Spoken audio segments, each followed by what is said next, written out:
On September 20th, 2026, elections will take place in Berlin, and these elections could have a much greater impact on the Berlin real estate market than many think.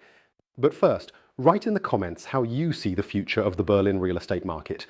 Will prices rise or fall? Do you support the current course of the city? And don't forget to subscribe to the channel and like. Here we regularly discuss what really affects property owners, investors, and tenants. Many confuse these elections with the elections for the federal government of Germany, but this is about the elections for the government of the federal state of Berlin.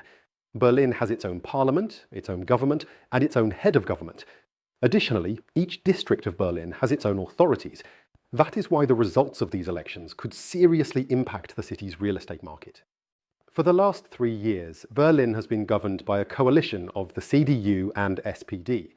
However, it should not be forgotten that many of Berlin's problems did not arise in the last 3 years.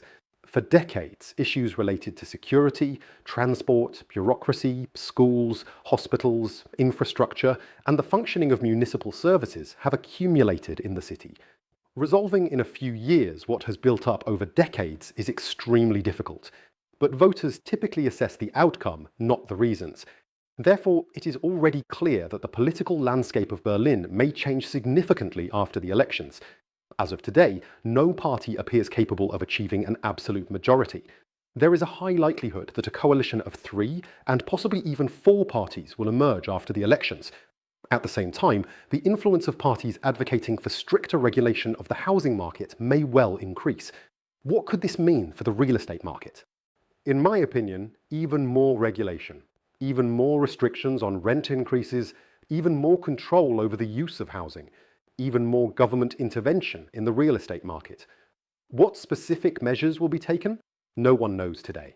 But the uncertainty itself is already affecting investors' decisions. At the same time, the population of Berlin continues to grow. Construction remains expensive. Many construction projects are becoming economically unviable. The amount of new housing is not keeping up with demand. Some investors are already preferring to invest money in other regions of Germany or in other countries.